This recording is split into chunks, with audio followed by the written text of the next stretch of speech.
Views expressed on this program are not those of intellectualradio.com, its subsidiaries, or sponsors. Encouraging, educating, and empowering you into action. This is Warriors Talk with your host, Lady ReShell.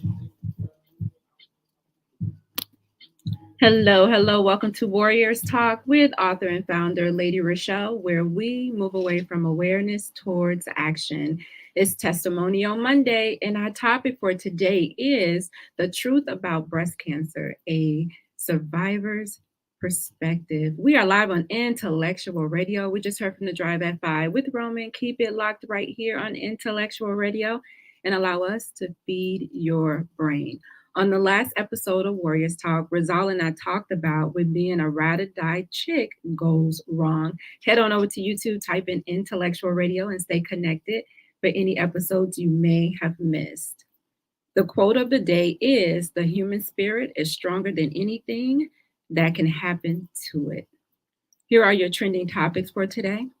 The U.S. Supreme Court announced today that it will hold arguments in the second case in February concerning President Biden's student loan forgiveness program, which is currently on hold.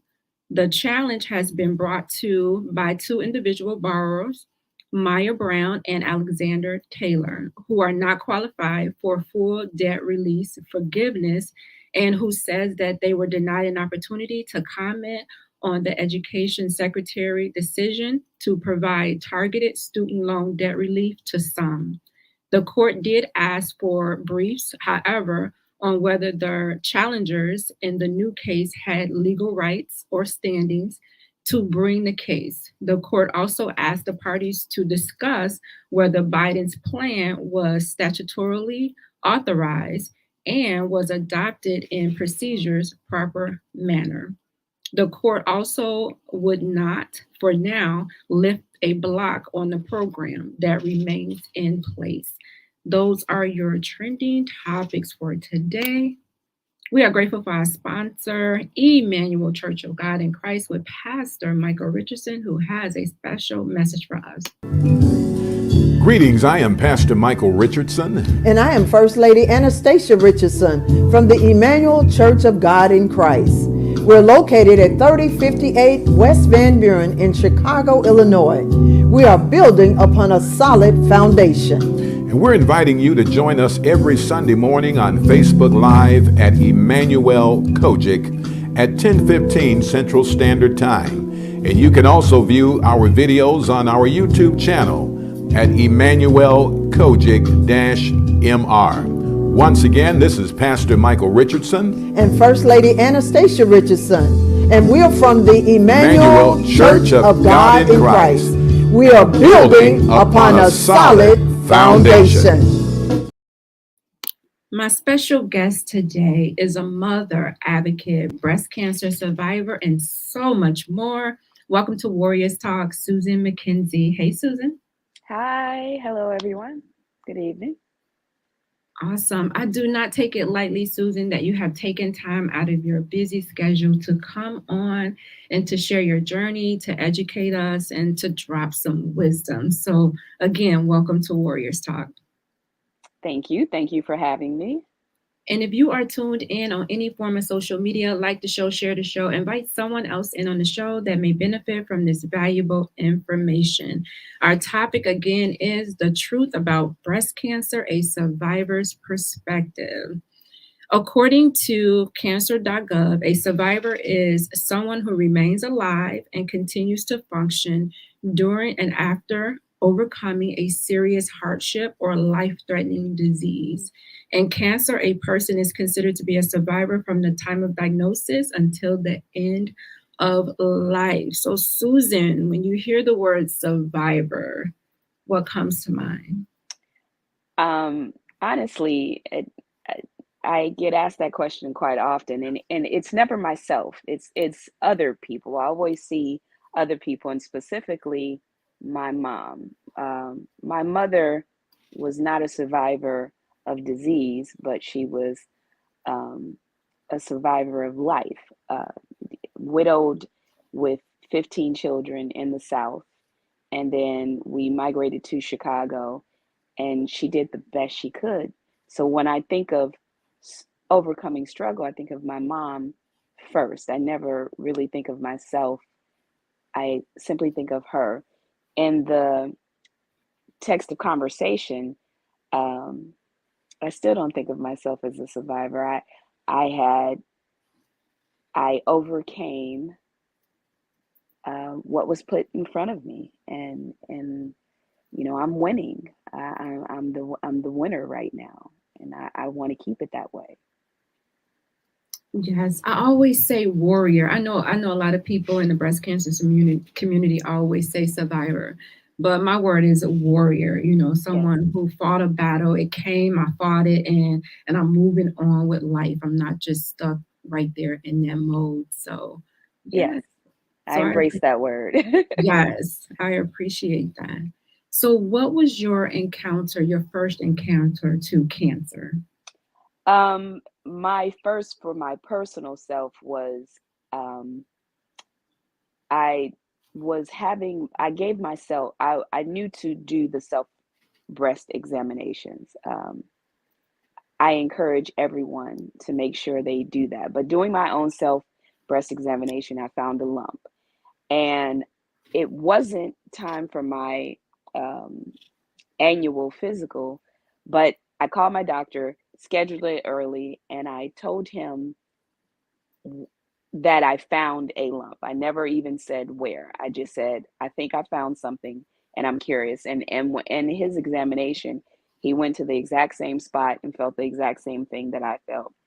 And that started the motion of, a series of biopsies, mammograms, and ultrasounds. And even though mammograms are important, I will never deny that mammograms are very necessary.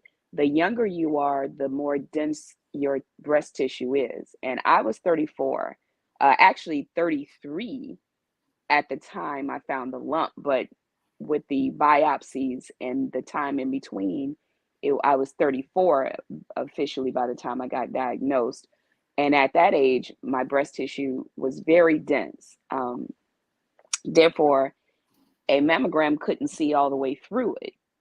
But we had a mammogram, and they couldn't find anything in any way whatsoever from the sites that the doctor and myself pointed out. So we had an ultrasound, and that is when the lump appeared, just as clear as any other ultrasound, and that started the pathway through my survivorship, if you will, my embracing my warrior. That's when I became the warrior. So you did not experience, because you were young, right? You wasn't at that age to where they say it's recommended that you get, that mammogram at that age of 40. So you wasn't even there yet. I wasn't even there yet, nor did I have a history where it would dictate that I should have it earlier. I was actually the first person in my immediate family to be diagnosed with cancer.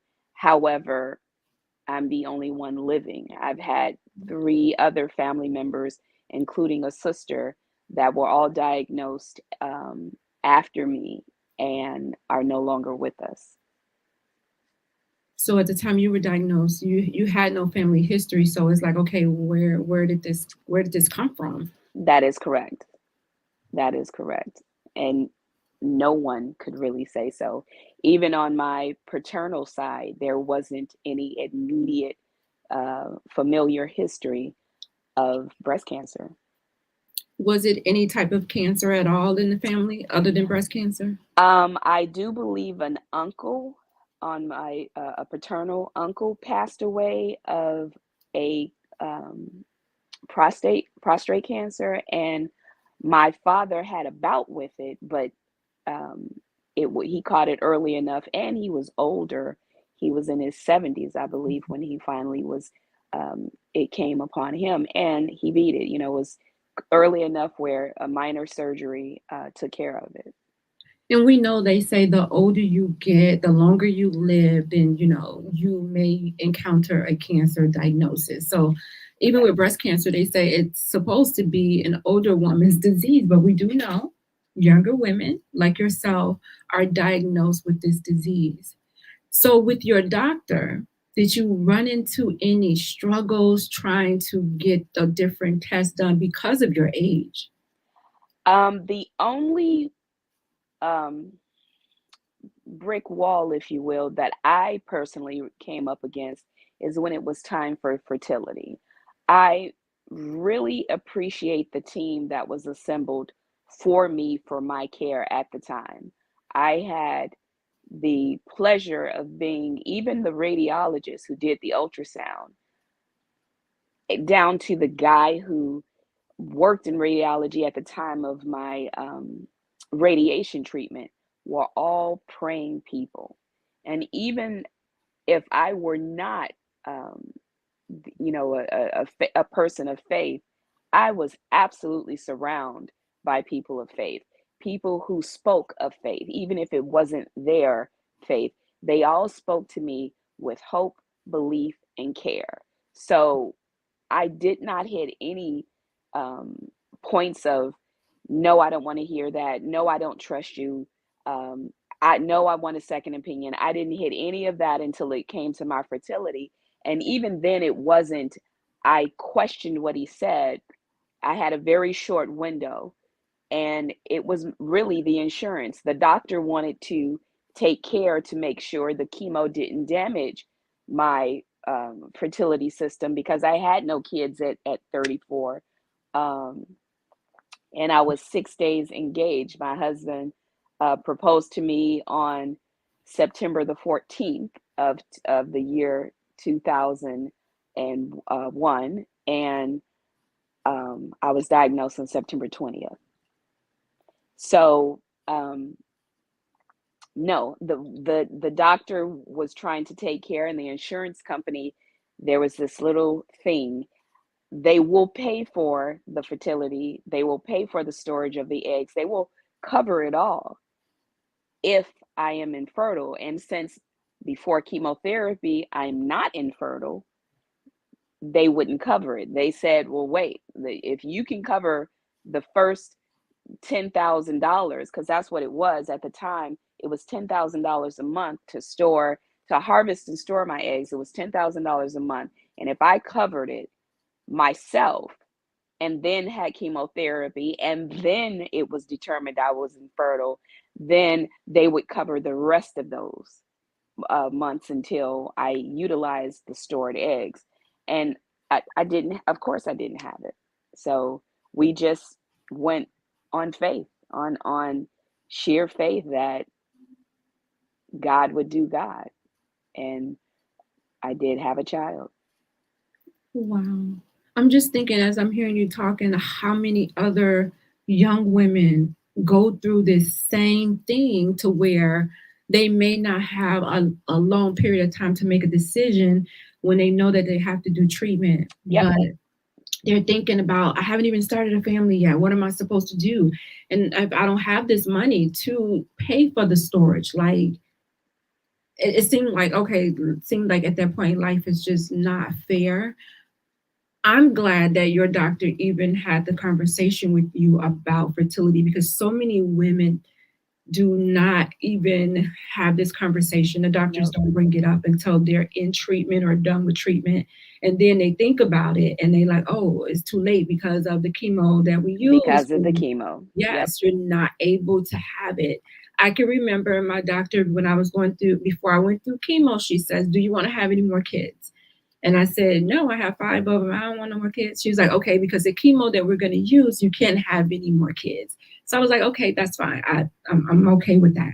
And I think that should be something that you're told before you go into treatment so that you can make a decision on what you want to do.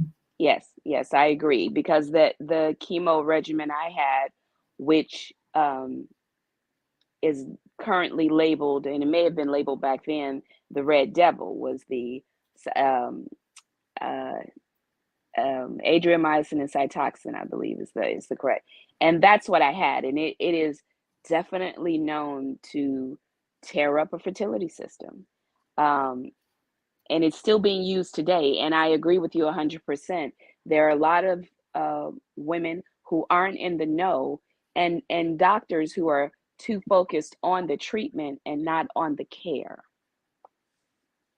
It should be holistic treatment. You're treating the whole body, the mind, the physical, everything. You shouldn't just worry about the physical, because you pumping these toxins into the person, they go home and their mind is racing and they don't know really how to deal with this diagnosis. So I agree with you. They do just focus on that. And sometimes they hurry up and get you into treatment before you can really make, decisions that are, it's going to affect you for the rest of your life. Yes, it does. Yes, it does. I can, it's been 21 years for me. I was 34, I'm 55 now, and I know the differences in my body that are in part from me not maybe exercising enough. I know how when I have a cookie, the sugar in the cookie or anything that has too much sugar in it, I know how it affects my body, and I know all of that has a direct correlation with my chemotherapy and radiation treatment. 21 years. Congratulations. 21 years, yes. That brings hope to individuals who are just being diagnosed, who are hitting that 5-year mark, that 10-year mark. We like to hear stories of people that is beyond the 20 years. Yeah, and that had chemo and still here and had a baby. I did. I had a baby. She was born in 2004. 3 full years later, she just kind of showed up. That's amazing. That's a miracle baby right there. Yeah, right? Yeah. I often refer to her as my cure. Yes. Oh wow, I like that. Mylea said, "I'm here to learn and share the link to the show so that others can tune in and learn too." Thank you, Mylea, for doing that. I appreciate that. Susan is a 21-year breast cancer survivor. She was 34 at the time that she was diagnosed. And she really didn't have a family history of breast cancer. She had people diagnosed after her that have gone on, and she is still here. She's advocating, she's sharing her journey so that other women, especially young women, can, I always say, take charge of your health. How important is it, Susan, to take charge of your health even before a cancer diagnosis? So that is why I believe, as you stated earlier, that we're getting diagnoses earlier and earlier in our age. Our parents and their parents, they had a hard life, sure, but stress is different, and the newer generations are stressed out for different things, and it affects us physically. And one thing I repeat very often, which is what my surgeon told me, and this is while we were discussing my surgery, my lumpectomy, which I had. He said to me that stress affects everybody in some way. People lose hair, you gain weight, you lose weight, your body aches. There is some sort of physical aspect to allowing stress in your life. I am predisposed to tumors. My tumors are predisposed to cancer. So allowing stress in my life is allowing something or someone to kill me, and they can never be tried for murder. They get away scot-free. So he says, you're either going to be advocating for your funeral or for your life.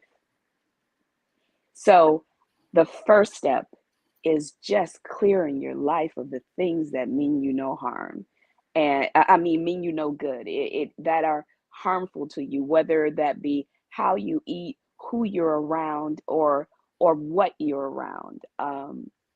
I think the holistic approach is, as you stated, it's not the doctors just taking care of your mind, body, and spirit. You have to do that first. And sure, you could still get cancer. If you're the happiest and the healthiest, you can still get cancer.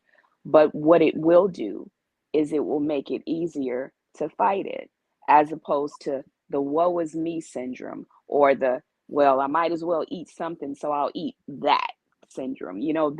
Well, I'm not going to move, or I can tolerate it. I can handle this, right? No, there's no reward for the person who can handle the biggest stress. It's not. It's just really not. No. And another part that I like to share that I think is kind of folded into the statement is, we as Black women, there have been statistics forever that, as far as I've known, where we know Black women die more frequently than any other race, but specifically white women. And it used to be about the disparity in access to healthcare. And I personally believe that if you remove all those disparities, if we had equal access, if we had equal opportunity, equal time, the one thing that you can't change is a mindset. We as Black women believe we must do it. We must do it all. If we don't do it, you know what? Put that down. I got it. I got it. And it is simply giving yourself permission to be sick, to let someone do it. If the world caves in around you while you're getting better, you have to understand you can't care about it, because it's all about you. Take that. This is the time for selfishness, and it's okay at this time. So I think we still might be that in that category, because we simply say, I can't get sick right now. Oh, somebody, who's gonna make dinner? When you're not here, they're still gonna eat. They're still gonna eat. That couch, that bed will not get made. That floor will stay unswept when you are not here either. So get better. And when you get better, you get up and do it, or not. You can't take care of anybody until you take care of yourself, right? Agree. So you have to fill your cup so that you can pour into someone else's. So he was dropping some gems. Stress, I truly, truly believe that stress is linked to cancer. It suppresses your immune system, and your guards are down, and it allows a chance for, those genes to go rogue in your system. Absolutely. I totally, totally believe that. As Black women, we all have that S on our chest all the time. Our bodies are not built for that much stress. It's a lot of single women out here that's trying to do it on their own, and our bodies are built different from the man. We're taking on stress and things that we should not. And I agree with you. Learn how to say no. Learn how to, it's a thing right now, self-care. Right. Mm-hmm. Self-care is a big thing right now. Learn how to say no so you can rejuvenate yourself and be well enough to take care of somebody else. Don't be afraid to be selfish when it comes to your health. Agreed 100%. Agreed 100%. I'm a strong believer in just even the self-care mantra is never stand when you can sit, and never sit when you can lie down. Rest. It's important. Your body repairs itself. Yes. When you're at rest. And if you're not, and I'm so guilty of this, I'm so guilty. When you're not getting the proper rest, and your body is not really fully, rejuvenating. Agreed, right. And we all are. You just have to remember it for yourself and snap back in. So I am definitely guilty of trying to get all the laundry done today. And I'm equally as guilty as that laundry will sit for a week before I get to it. Yeah, I'm one of those people like, okay, let's just get it done. And I try. I'm one of those people like, you carry all the bags in the house at one time when you have the groceries, because I don't want to go back to the car. So I'm putting everything on my arms trying to get in the house, which is really crazy. Yeah. So we can't do it all. We shouldn't have to do it all. We shouldn't have to. Don't feel guilty. Yes. Don't feel guilty. You have to rest. I also encourage to everyone, it's just not us women, but to everyone, to appreciate the fact that no is a complete sentence. It does not require explanation. And even if you did, whomever you're explaining it to already is not hearing it. They haven't received it. They're stuck at no. And let them be stuck there. Yeah. And be at peace. Be at peace with Yep. Be at peace with it. Yep. Susan, when you found out that you had cancer, how was the accepting portion of it for you and your family? So I'm the youngest of that 15 I told you about. And when I got the call, I will say that another thing for me, most of the time the doctors want you to come in and they have that conversation with you in their doctor's office. At least back then when that was the requirements, you came in. Everyone was so sure that I did not have cancer that they were like, we'll just call you. And that's how casual it was. We'll just call you. So I got the call and I was thankful that I was at home. I had the time to get it together. I had the time to cry, to sit down and write my list of who I needed to call in the order in which I needed to call them. And oddly enough, it was not my mother first. I'm the baby. That's not something she should hear from me first. So I started calling my brothers and sisters and the ones who I knew I could reach right away versus the ones who I knew I could tell it to and then them not hang up and immediately call mama. So I had to be careful about that. And then I called my fiance. Actually, I waited till he got home. I didn't want to tell him that while he was at work and had to drive home. And then I started calling my girlfriend. So after the whole family knew, and we are not some, Cosby family. No, we are just as dysfunctional as the next family. And with so many of us and so many different personalities, we're all over the city. No one's close in proximity, and not necessarily even in relationships. Why? But we all, we're family. During my treatment, everybody pretty much stopped what they're doing and made sure they played a role. One of my brothers walks with a cane from a car injury. He was in a car accident. And it got through the grapevine that I needed some fruit, because my taste buds changed. Not many foods were good to me anymore. So everybody was bringing me fruit. And I remember sitting I had a bay window. I was sitting in the window and I saw him hobbling with his cane and this big old watermelon in one arm to my house. And that's the kind of bonding I was able to get from my family. So for me, I appreciated it, because on the flip side of that is I'm the peacemaker in the family. When everything goes awry, they call me. I'm the fix-it person. And this was the one time where I didn't have to do it. Everybody repaid back, if you know what I mean. Yeah. That's awesome when, you can almost have that sigh of relief because you know that somebody has your back. Somebody's got you, and you can kind of, let your guard down a little bit. Yeah. We're going to take a quick break. When we come back, we're going to find out from Susan what was one of the most difficult challenges during her cancer journey. We are live on Intellectual Radio, you guys. My sponsor right now is Paula Kelly with Allstate. She's located at 327 East Glenwood Lansing Road in Glenwood, Illinois. You guys call her at 708-758-3300. Please tell her that Warriors Talk sent you.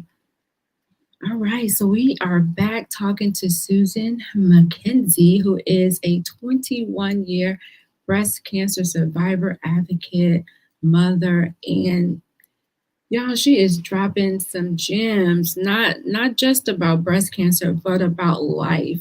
as a whole, the holistic life, taking care of your mind, your body, and your soul. It's important, you guys. It's important. When you have a cancer diagnosis, all those things need to be in balance for your healing. You just can't heal the physical and then go off and everything else is out of whack. All right, Susan. So, what was one of the most challenging things in your breast cancer journey?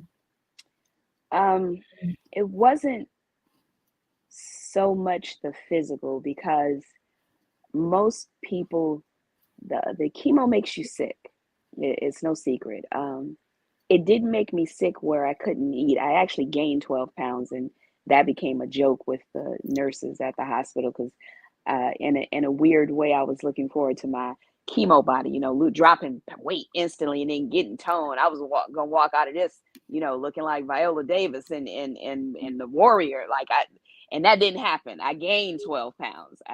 So that was a joke, but I'm a self-proclaimed geek, a nerd. I love to read. I love to I'm a research hound. I'm gonna figure it out. Like if you ask me something, I'm gonna know the details and the details and the details of the details. I had a girlfriend call me once to ask me something in a random conversation.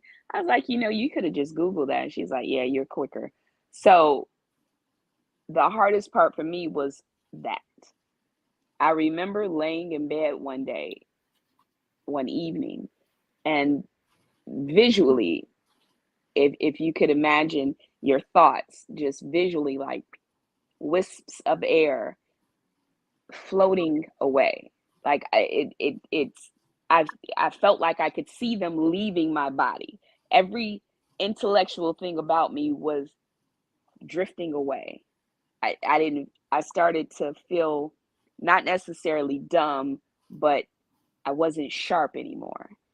And I started to create games in my mind just to keep my mind sharp. So for me, it was more of my memory loss, because I'm the person that can remember everything, not just what you said, where we were standing, who was around us, what you were wearing, and that butterfly that was floating by when you did, I had that kind of memory. I still have some of it, but it's not like it was before. And that for me was a big thing. My focus, my concentration was shorter. I still read. I don't read as much as I do, and I often have to read the page twice, and I'm okay with that because I still enjoy it. And the more I do it, the quicker I become. So it does come back. At least for me, it does. But the hardest part for me was starting not feeling sharp anymore, not feeling me anymore. That was a big factor of me. And yeah, I think that was the biggest challenge for me. Would you say that that's sort of like a new normal for you in a way? Yes, it is. I just pause more often than I would. It comes to me. I pause, and there are times where it just doesn't come, and it's not even at 2:00 in the morning where you jump up like, oh, I remember now. No, sometimes it just doesn't even come. And yes, I've had to just be okay with it. Frustration is part of worry, and worry is part of stress. So I ain't doing that. No, I ain't doing that. I just, if it comes to me, it does. If it doesn't, oh well, I forgot the lottery ticket. Oh well. I'm glad you mentioned that because it happens to me, and I know it was a result of that. So I know that I'm not alone. So I'm glad that you mentioned it. Yes, chemo brain is a real thing. And I was recently applying for, I was submitting my resume to places, and on resumes or applications nowadays, there's a question about your veteran status and your disability status. And I always check, no, I'm not disabled. On one of them, it popped up like it was a separate window that popped up. And so I kind of was forced to read it. And disabilities are now defined as if you currently have or have had a history of certain ailments, and cancer is one. The American Disabilities Act considers cancer patients to have a disability. Cancer fatigue is a real disability because it will make you tired. It's a real disability. So I found myself checking yes on that particular application because now that I understand it, yeah. And it's because it does something to you. Treatment does something to you. It does. It really does. I think sometimes people will be like, oh, you could do it, just shake it off. And no, that fatigue, you can't sleep that fatigue off. I don't care how much rest you get. You can't Yep. sleep it off. Yeah. It's not a good feeling in any way whatsoever. It's a punch. It's like you did rounds with Tyson. Yeah. I totally agree. I totally agree. Susan, as far as family history now, when you were diagnosed, at the time there were nobody else diagnosed. They were diagnosed after you. But Correct. once you were diagnosed, because you were so young, did your doctors talk to you about genetic testing? Yes, we did do genetic testing, or at least I thought we did. I actually have found out in the recent years that they never did the BRCA test. Or did they just give you counseling? They gave me counseling, correct. So I have a daughter, and I do want her to get tested, but I also am aware of the things to do differently as a daughter. I'm a cook, not by trade. I just happen to love to cook. So that's the first thing. 90% of the meals I consume, I make myself. If I had the tenacity or green thumb, I would grow my food too. But I try to shop fresh. Organic doesn't always mean that much to me, as much as it means fresh. But teaching my daughter healthy habits early. She's never had a relaxer. She's never used a commercial deodorant.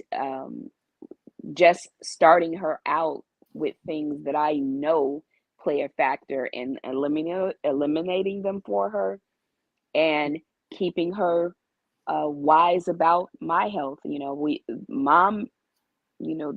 Our parental units didn't talk about health. Those are things that weren't discussed, and we don't know what killed Auntie Georgia or how Auntie Georgia died, and it could have been something that we needed to know to save our lives. So I'm very open and honest with my daughter about my aches and my pains and my feelings and the steps that she would need to take to make sure, even orally, you're keeping your teeth clean and dental. All of those play a factor in your health, including some cancers. So yes, I make sure I take all of that in consideration moving forward with how I raise my daughter. And I do think I want her eventually, when she's ready, I'll let her make the choice to have the genetic testing. I think it's an awesome idea because it starts at home, right? Mm-hmm. They build a lot of habits with us at home.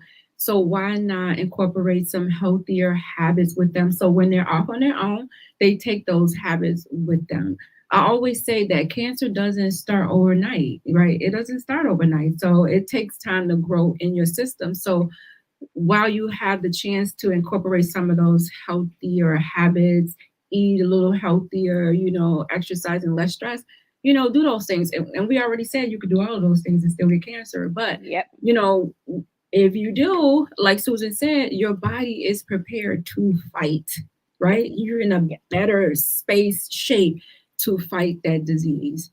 Yep. So it's so important. So I totally agree with you about the whole relaxer thing, especially with the study that just came out with relaxers and straighteners being linked to uterine cancer. So we do have to be selective about what we put in our body, on our body. And I think that has a lot to do with the African American women numbers being higher too.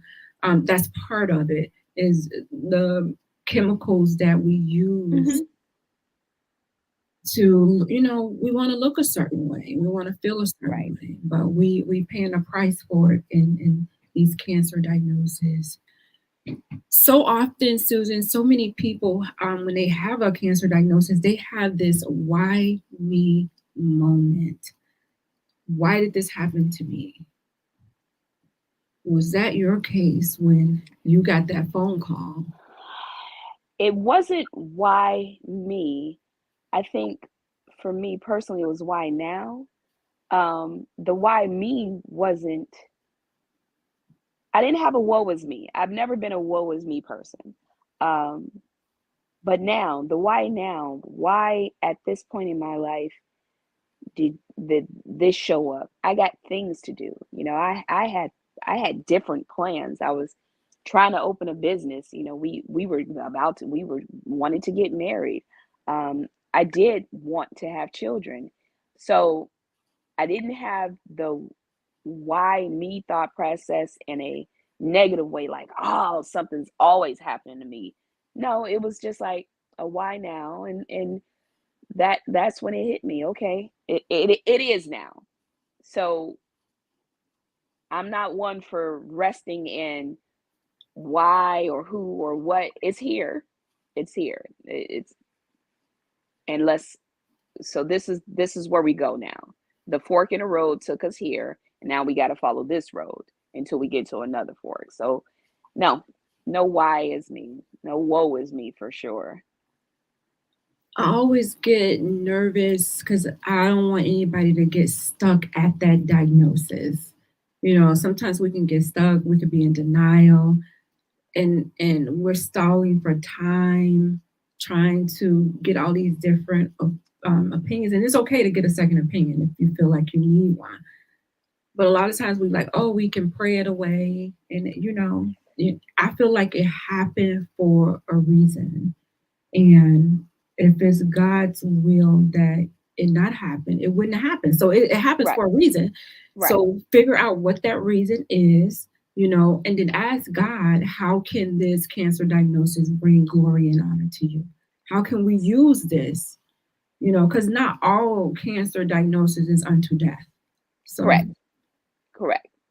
And two things I'm gonna say. One is that last part you said, 100%. It was oddly enough one of the best things that happened to me, because I've been connected to a great group of men and women.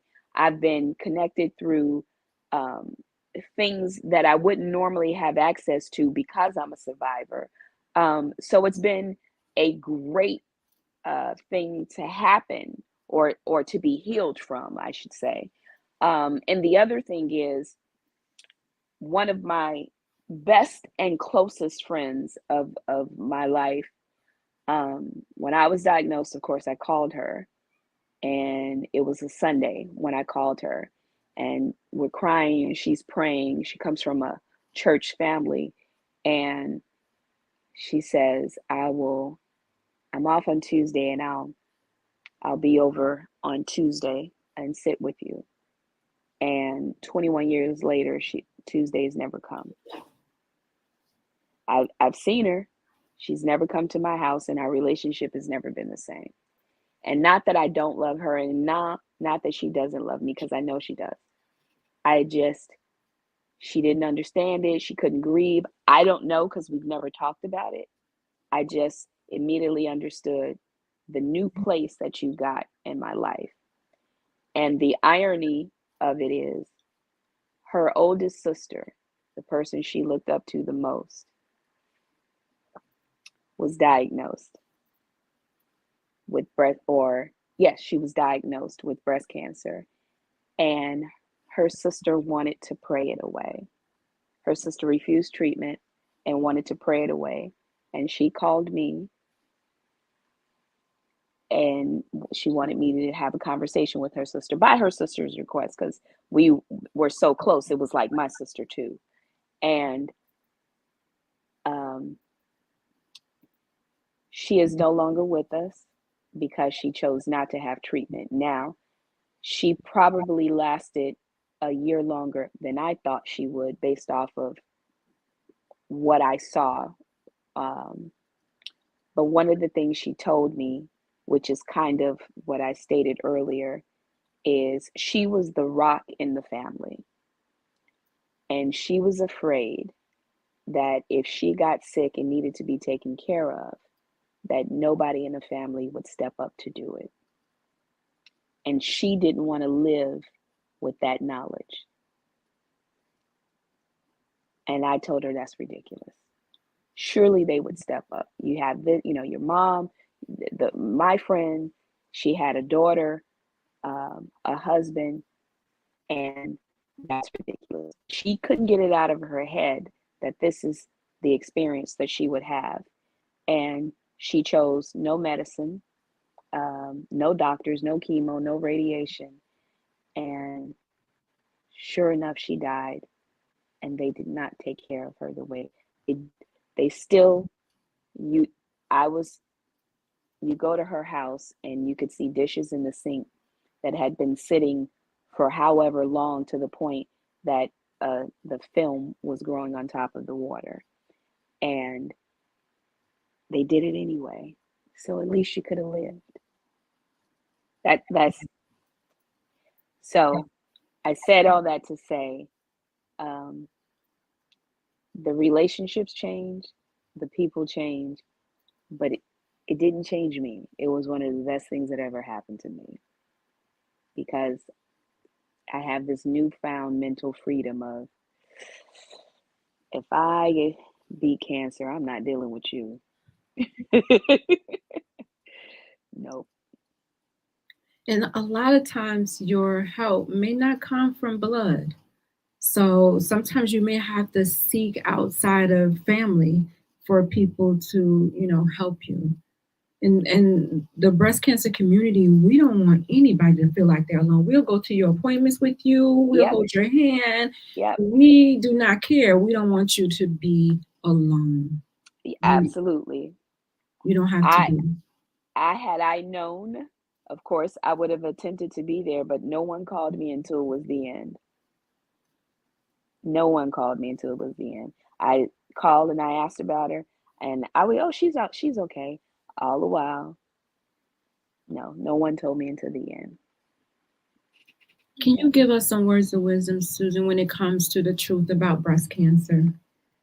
The truth about cancer is everybody is born with the gene. It's in you when you come out the womb. The truth about the type of cancer you get is how you live your life. The cancer cells are going to mutate into something. They're either going to stay dormant or mutate into a type of cancer. I've lived your life knowing that and prepared to be free of it. Don't overwhelm yourself with too much. Don't try to accomplish it all. You want to have it all. And by God, if that's what you're graced with, have it. But be wise about your health and your personality and what you can take and can absorb and can have. This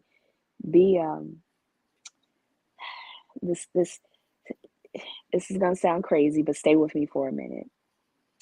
In Harry Potter, if you're a Harry Potter fan, the House of Gryffindor is the hall, if you will, where Harry Potter was in, and the Gryffindor person left a sword.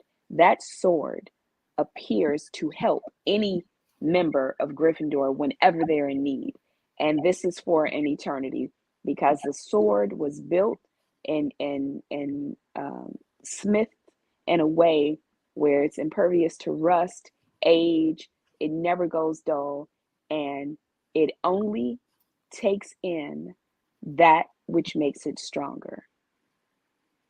It could sit in a vat of an acid and it will never be harmed for the acid. But if it sits in a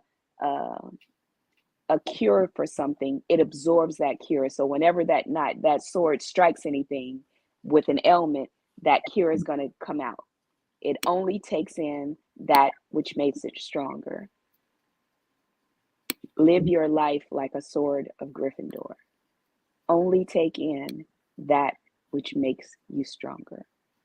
Wow, that was powerful. I know my daughter is totally a Harry Potter fan, so she's going to love that analogy. Yes. Thank you so much. Tell the people how to stay connected to you.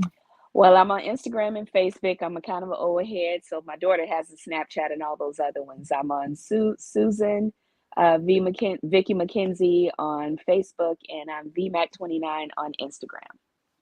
Awesome. Thank you so much, Susan. I appreciate you dropping some gems, sharing your wisdom with us. Continue to advocate and live your life. And thank you for being here 20 plus years after this cancer diagnosis. I appreciate your testimony. Thank you. Thank you. Thank you for having me. I hope that I helped at least one person today, if not many. Absolutely.